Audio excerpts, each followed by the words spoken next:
एक बार तो एक वर्ल्ड लीडर ने ये कहा था डॉक्टर अम्बेडकर जी से कि मेरी एक स्टैचू है कंट्री में, बहुत बड़ी कंट्री जो वर्ल्ड में एक नंबर पर है, मेरा एक स्टैचू है, कोई नहीं तोड़ता है।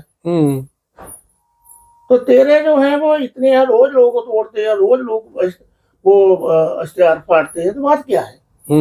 तो बाबा साहब ने उसे कहा, राजेंद्र प्रसाद ने भी बाद में माना कि ये संविधान का पूरा काम जो है ये बाबा साहब ने ही है जो संविधान का विरोध करते हैं। कर ही सही भी कुछ होंगे, लेकिन ये है कि अल्टीमेटली जो काम जो है वो बाबा साहब के कंधों पर पड़ा।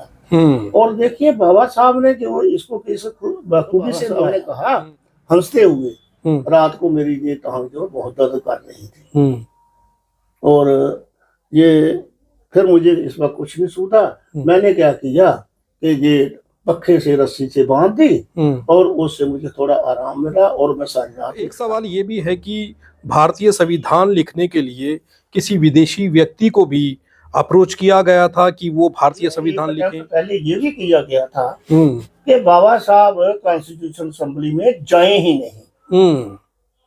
तो जिस वक्त पार्टी 7 की इलेक्शन 45 की इलेक्शन जब हुई तो उस वक्त बाबा साहब को डेलिबरेटली कुछ इधर उधर मतलब किसी को करके तो बाबा साहब को इलेक्शन में हार दी थी। बाबा साहब ने कहा था उस वक्त कि भाई अगर कोई बात आएगी जो मेरे पर्सनल रिलेशन और कंट्री के बीच में, देश के बीच में, तो मैं देश के एक ऐसा व्यक्ति था जिसने ये कहा था कि पूरी दुनिया को 5 साल के लिए भारतीय संविधान के तहत अगर पूरे वर्ल्ड को चलाया जाए तो पूरे वर्ल्ड की समस्याओं का समाधान हो सकता है। यूएन असेंबली के 9th सेक्रेटरी जनरल एंटोनियो ग्यूरेस उसका नाम था जी।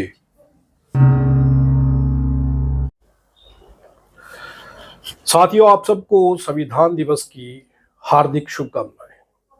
भारतीय संविधान को बने हुए 75 वर्ष हो चुके हैं।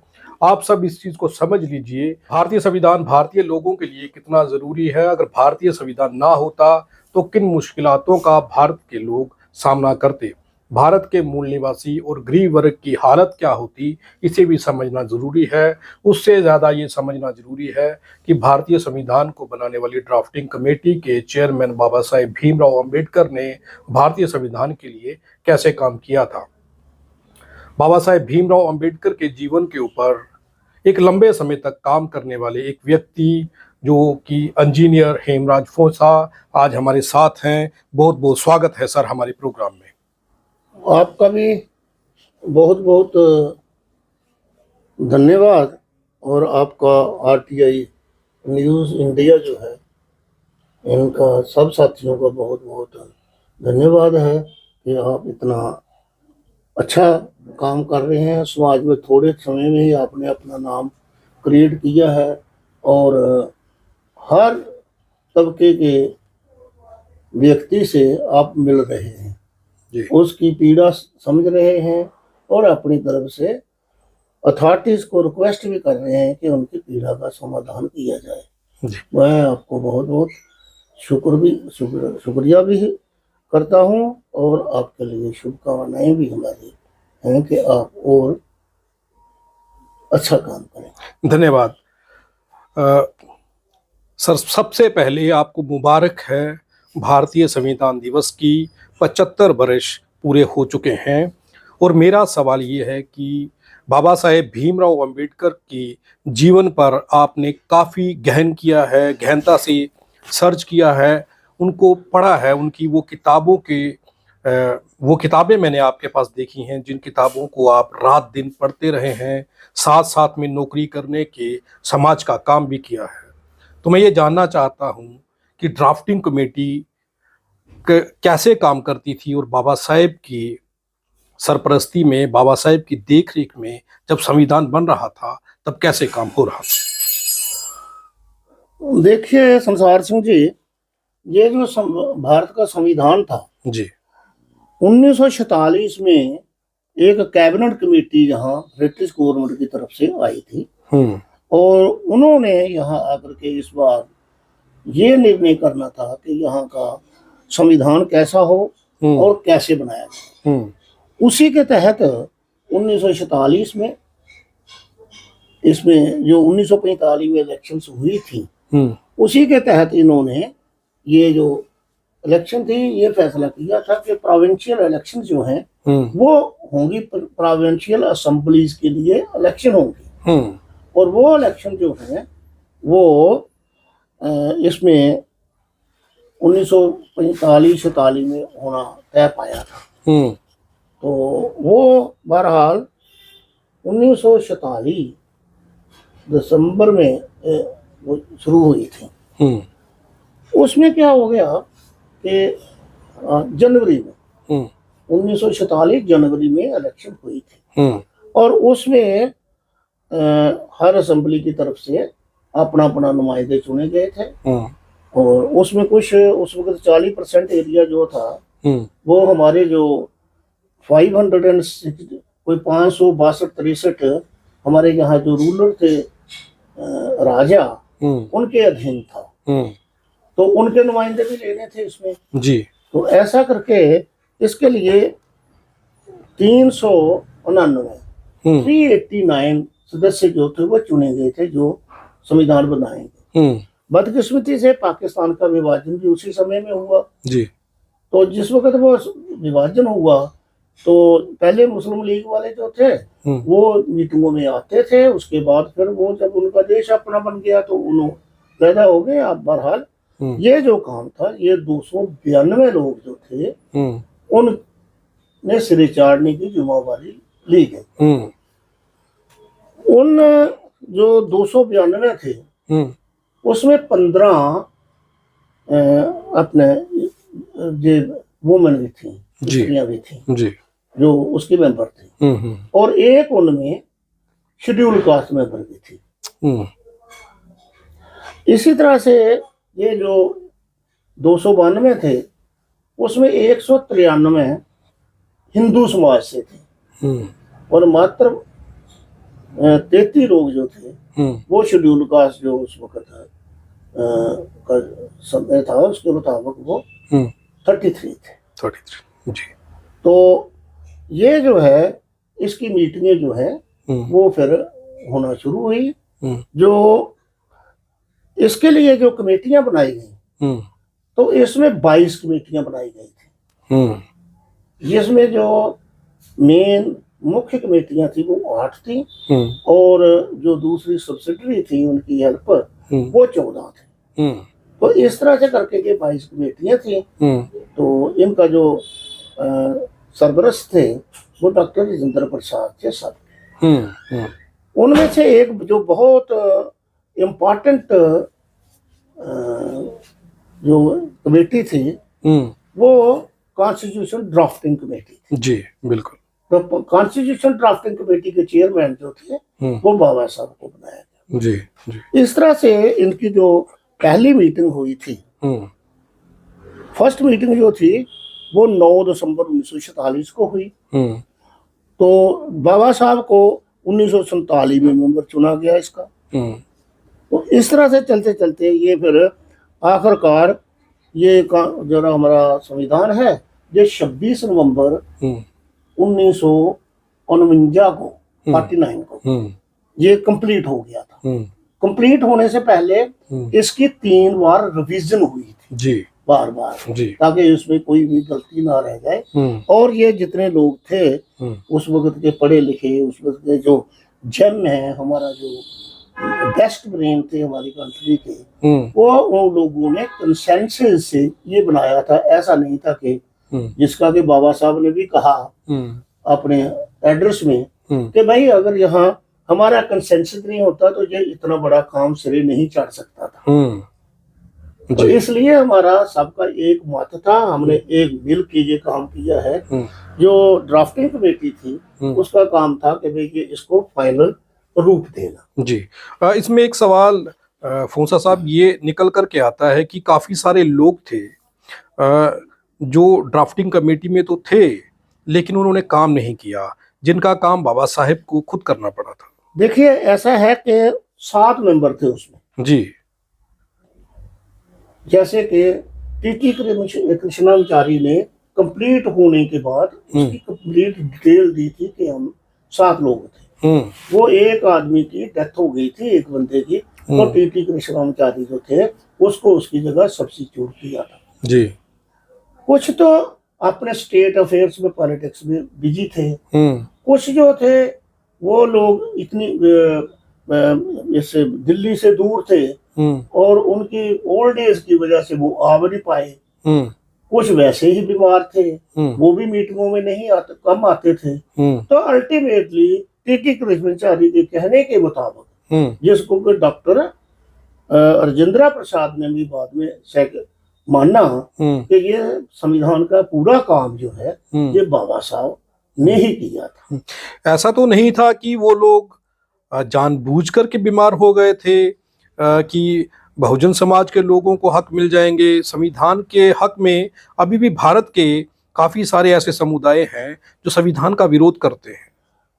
देखिए, इसमें बहुत सी डिटेल्ड बातें होंगी लोगों के दिमाग में, लेकिन ऐसी बातें जो हैं वो आमतौर सरफेस पर नहीं आती हैं, उनकी सोच क्या थी। लेकिन अब ये तो माना जाता है कि उस वक्त सारे जो थे वो बुजुर्ग ही थे, तो उनका वहाँ आना या कोई स्टेट अफेयर्स में था, कोई कहीं था, बड़े बड़े अफसर थे वो लोग, तो वो वहां से टाइम नहीं निकाल पाए। अब हम बगैर किसी मतलब स्टडी के ये कहें कि भाई उन्होंने जानबूझ कर किया, जानबूझ कर ही सही भी कुछ होंगे, लेकिन ये है कि अल्टीमेटली जो काम जो है वो बाबा साहब के कंधों पर पड़ा। और देखिए, बाबा साहब ने जो इसको किस बखूबी से निभाया।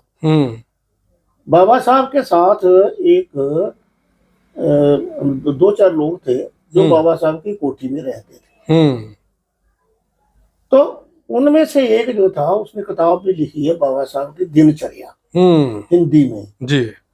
तो बहुत अच्छी किताब है जिसमें उन्होंने डे टू डेट बाबा साहब कैसे उठते थे, बैठते थे, खाना कैसे खाते थे। तो वो एक दिन उसने देखा कि सारी रात बाबा साहब के कमरे की लाइट चलती रही। तो दूसरे दिन उसने सुबह पूछा, बाबा साहब आज आप रात को सोए नहीं, और साथ में मैंने देखा कि आपकी एक टांग जो थी वो रस्सी बंधी हुई थी और पक्के के साथ लटकी हुई थी, ये क्या माजरा है?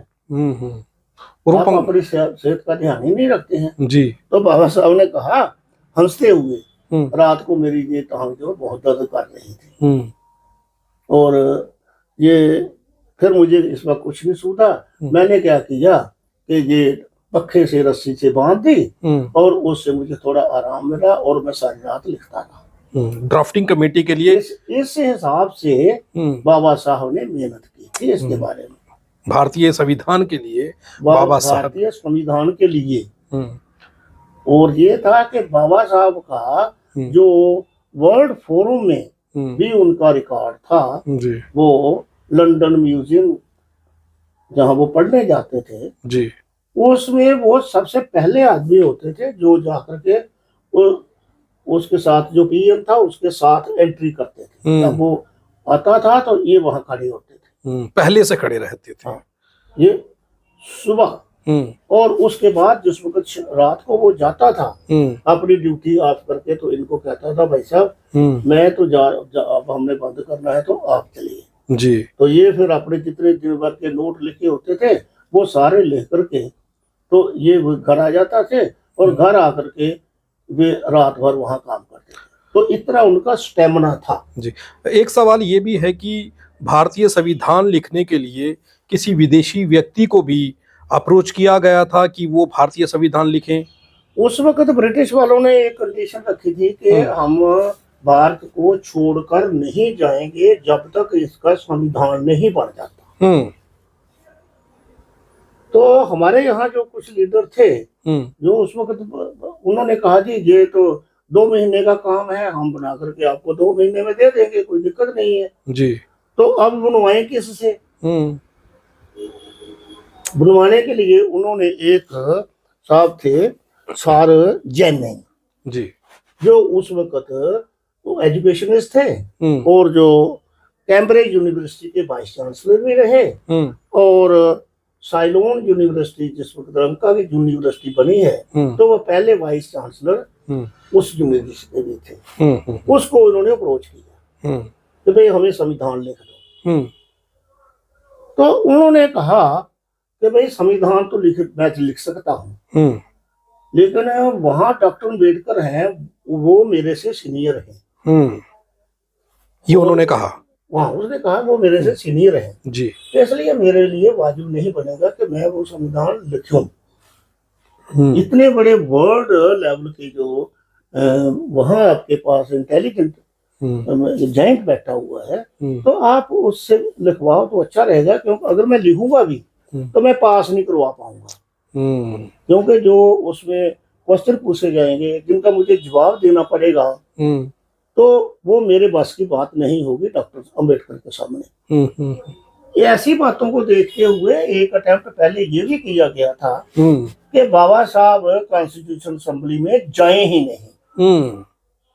तो जिस वक्त पार्टी 7 की इलेक्शन 45 की इलेक्शन जब हुई तो उस वक्त बाबा साहब को डेलिबरेटली कुछ इधर उधर मतलब किसी को करके तो बाबा साहब को इलेक्शन में हार दी थी। जी जी। और उस तरह से फिर कुछ लोगों ने कहा कि भाई ये जो है अब देखते हैं ये कैसे मतलब आता है। एक लीडर ने कहा कि हम दरवाजे खिड़कियां रोशनदान सब बंद कर दिया, अब अम्बेडकर कैसे आएगा। उस वक्त एक हमारे मंडल थे GN मंडल, जोगिंदर नाथ मंडल जी, वो उस वक्त बाबा साहब की अपनी पार्टी जो थी ना शेड्यूल्ड कास्ट फेडरेशन जी, उससे जीत करके 2 लोग वेस्ट बंगाल से आए थे।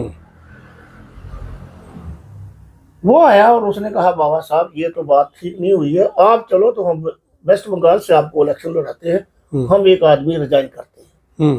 बाबा साहब ने ये बात मान ली और वहां से जाकर के बाबा साहब जीत के आए थे। तब जाकर के ये कॉन्स्टिट्यूशन असेंबली में पहुंचे थे, नहीं तो एक अटेम्प्ट ये था कि ये वहां आए ही नहीं, पहुंच ही ना पाए। जी, तो फिर जिस वक्त ये बात नहीं बन रही थी फिर सारे के सारे जो लोग थे वो जाकर के गांधी जी के पास जो कांग्रेसी जो थे वो कहे कि अब हम ये इसमें दुविधा में फंस गए हैं तो अब कैसे निकले।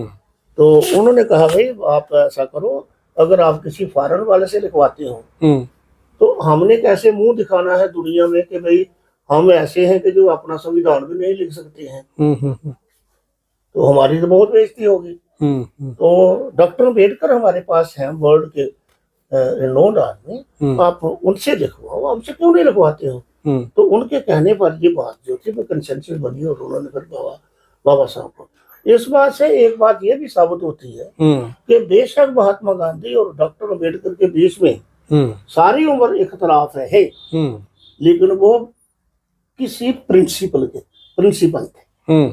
ये जो लोग थे इनके डिफरेंसेस जो है वो किसी काज के लिए थे। जैसे बाबा साहब ने कहा था उस वक्त कि भाई अगर कोई बात आएगी जो मेरे पर्सनल रिलेशन और कंट्री के बीच में देश के बीच में तो मैं देश के साथ खड़ा रहूंगा, मरूंगा देश के लिए। लेकिन अगर कोई बात उठती है मेरे लोगों के इंटरेस्ट के लिए, समाज के इंटरेस्ट के लिए और कंट्री के लिए तो मैं समाज से साथ खड़ा रहूंगा। जी। अच्छा, एक सवाल ये उठता है, चर्चा रहती है, बड़े सारे लोग नहीं जानते होंगे, लेकिन ये एक बात है कि एक ऐसा व्यक्ति था जिसने ये कहा था कि पूरी दुनिया को 5 साल के लिए भारतीय संविधान के तहत अगर पूरे वर्ल्ड को चलाया जाए तो पूरे वर्ल्ड की समस्याओं का समाधान हो सकता है। कौन व्यक्ति थे वो और उन्होंने ये क्यों कहा था? देखिए, वो व्यक्ति जो थे वो थे UN असेंबली के 9th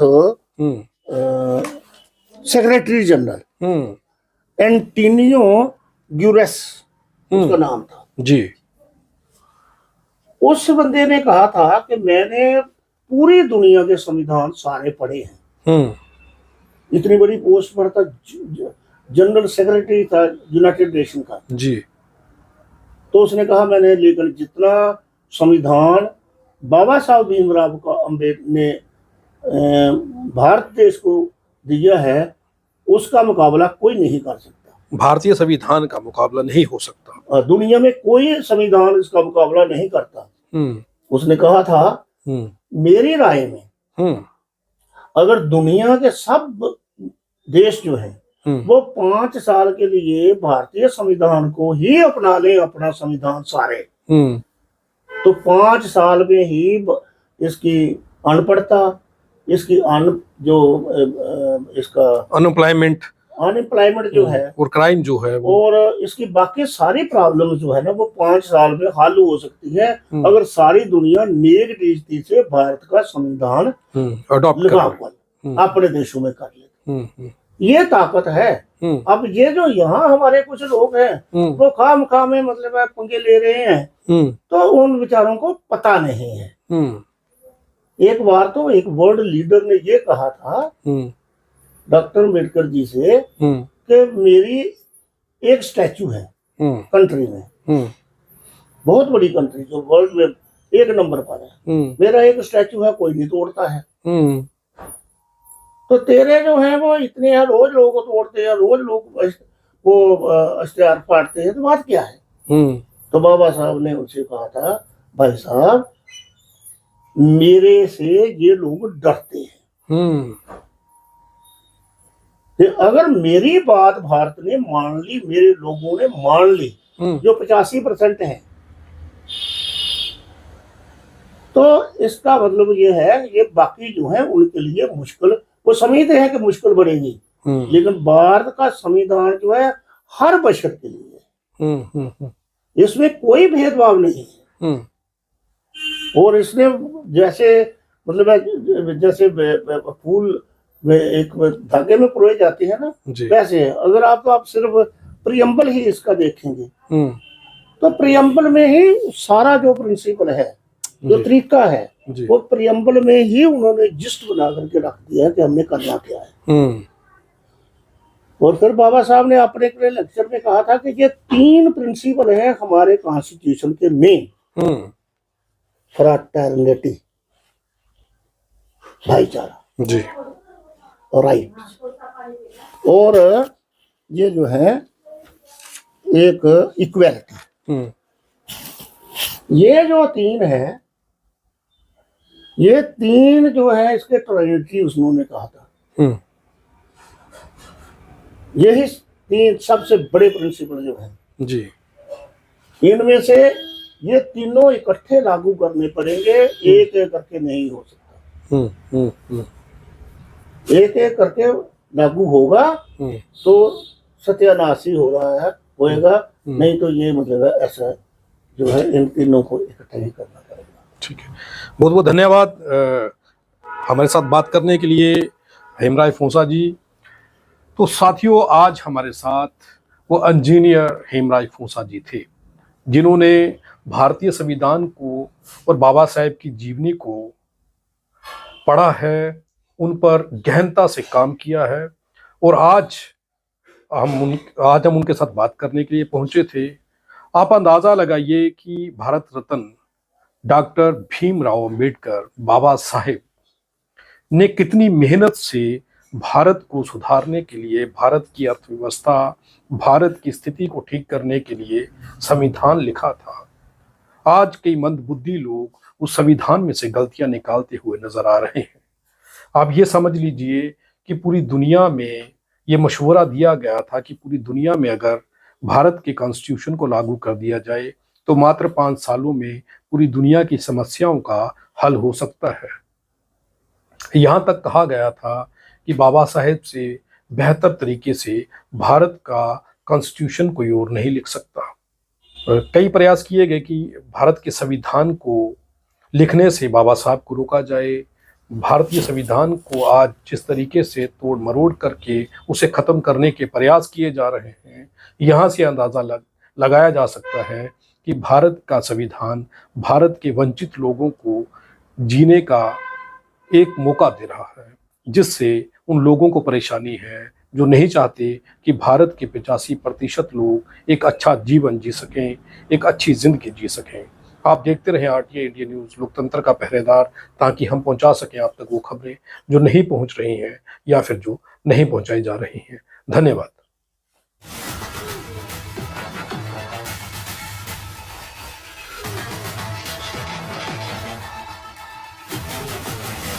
अगर आप भी चाहते हैं कि आरटीआई इंडिया न्यूज़ आप सबकी आवाज़ इसी प्रकार उठाता रहे तो आरटीआई इंडिया न्यूज़ की आर्थिक सहायता करें